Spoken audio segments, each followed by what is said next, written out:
statements. In some situation we will be getting a chance to take the decision.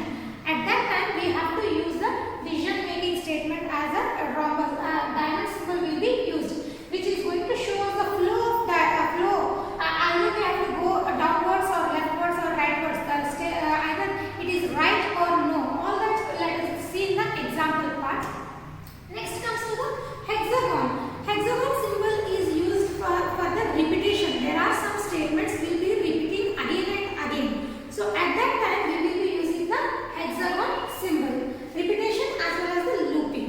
Next comes to the small circle.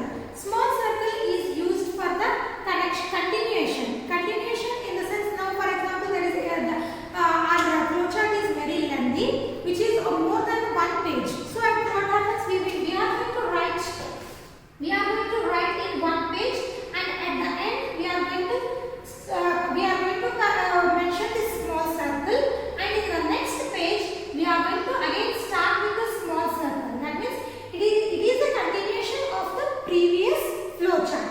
This means it is the continuation of the previous flowchart. So to show the continuation of the same flowchart, we are going to use a small circle.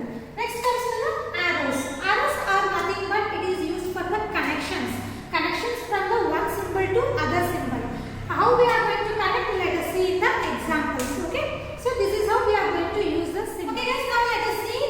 Here is an algorithm. Now let us convert this algorithm into a pictorial representation. That we are going to let us write this algorithm in a flowchart. How we are going to write? First step is start. Start in the sense what symbol we need to use. For the start symbol we have to use a oval shape. Oval shape is used for the start symbol. Second statement is the read radius. Read radius is nothing but it is an input statement. For input statement, what symbol we are going to use? We are going to use parallel symbol. So here we are going to write read radius.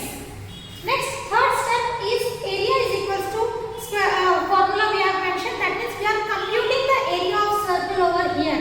We are processing the data. So for processing, what symbol will be used?